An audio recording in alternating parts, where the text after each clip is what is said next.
J'ai envie de commencer par le plus typé, qui est le moine Nōshin, parce que lui, je sais à peu près d'où il vient. Le moine Nōshin, donc, qui est un moine alcoolique, qui invoque des esprits, des élémentaires, des kami, et qui consomme énormément d'alcool, qui est sale, mais qui est en même temps le personnage le plus bonhomme, le plus sympathique, quelque part, qui appelle le plus à la comédie. J'avais besoin de ce personnage déjà pour que le récit soit pas tout le temps trop ancré dans du sérieux. Parce que comme mes deux autres personnages sont assez monolithiques, j'avais besoin d'un galuron. Alors le moine Nōshin vient un petit peu de Diogène.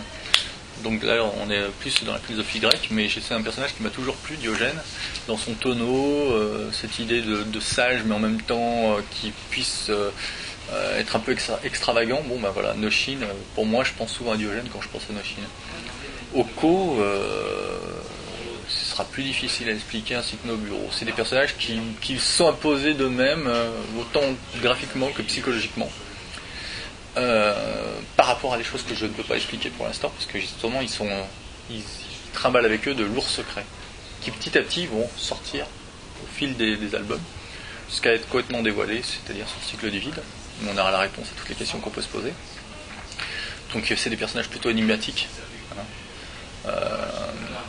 peu démonstratifs, notamment pour Oko, où Noburo il a un masque rouge, donc on ne voit pas qui se cache derrière, donc il cache son identité. Et là, il m'est plus difficile d'en parler sans dévoiler ce vers quoi je tends.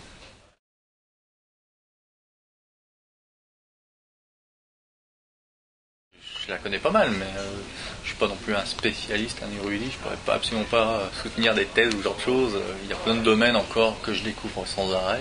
En plus, c'est quand même une civilisation complexe, avec moult visages. Donc je la connais un petit peu au tout début. Il m'a fallu faire pas mal de recherches parce que justement pour apprendre vraiment à dessiner quelque chose qui puisse se rapprocher du japonais, du réalisme, même si c'est un univers fictif, c'est-à-dire que c'est l'empire du Pajan, Oko, mais malgré tout, il fallait qu'il y ait quand même des connotations graphiques, ce qu'on y croit.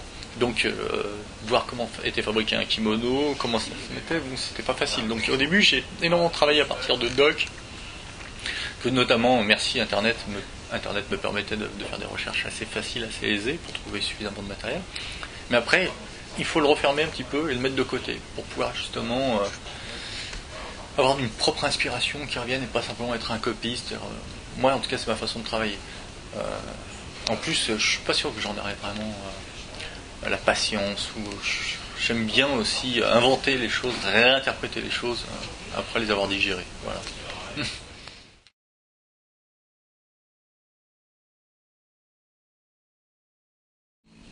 Moi-même, je pense que j'ai été vraiment élevé dans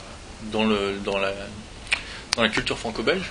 Je me revendique beaucoup plus de la culture franco-belge que du manga, même si je trouve qu'il y a plein de choses intéressantes dans le manga. D'ailleurs, je me sers parfois graphiquement de choses qui viennent du manga, comme les lignes de force ou ce genre de choses, mais je pense quand même être beaucoup plus influencé par la culture franco-belge.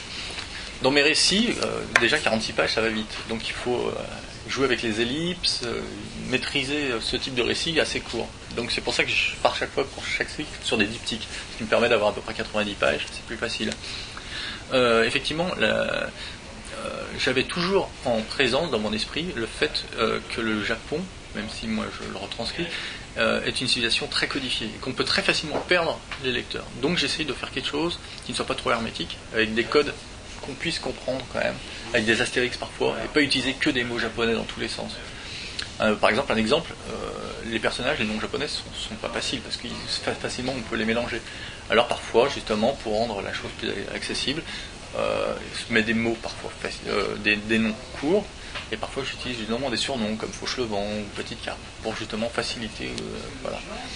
Et après, j'ai essayé le plus possible, effectivement, de rendre au travers de Oko cette culture accessible, on va dire. Après, aux gens, ils ont été intrigués, ils ne connaissent pas vraiment cette culture, de découvrir et de gratter par eux-mêmes pour découvrir d'autres richesses de la culture japonaise.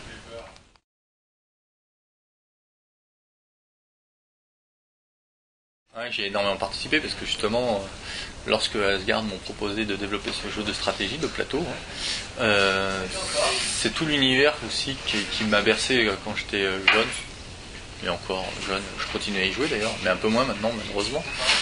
Donc j'ai trouvé que c'était un magnifique produit qu'on pouvait faire autour de l'univers de Oko. Ils m'ont fait rencontrer justement le créateur du jeu des règles. Elles étaient vraiment bien ficelées et on a mis le temps pour... Et donc vraiment c'est un jeu qu'on a développé avec passion, qui est sur le point de sortir. Il va sortir dans 2-3 semaines et j'espère qu'il plaira aux gens. On l'a voulu quand même pas trop compliqué, assez facile d'accès. Après on espère que justement il répondra quand même à l'attente des gens. En tout cas on l'a fait du mieux possible. Avec vraiment un grand sérieux, pas en considérant juste que c'était un produit dérivé, un de plus ou un de moins. Et j'espère que ça plaira aux gens. En tout cas, nous, on s'est vraiment amusé avec. Et on a prévu des extensions d'ailleurs autour de ce jeu qui devrait petit à petit sortir. Si le jeu marche et rencontre le succès qu'on espère, quoi. Je croise les doigts. Pour moi, en tout cas, il est très important.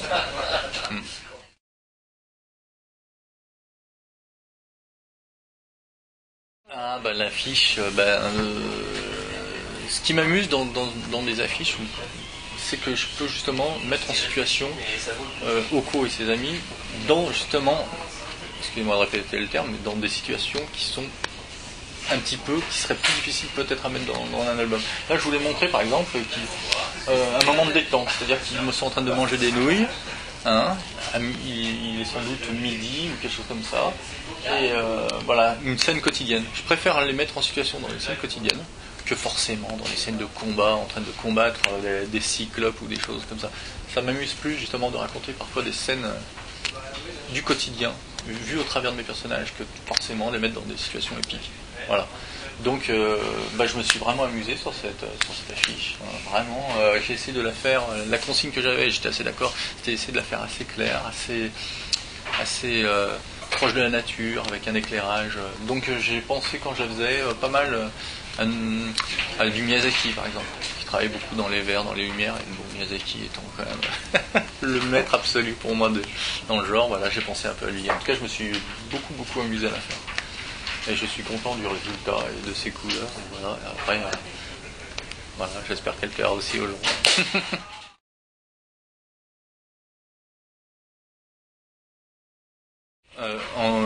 J'ai des projets, mais je peux difficilement pour l'instant en parler.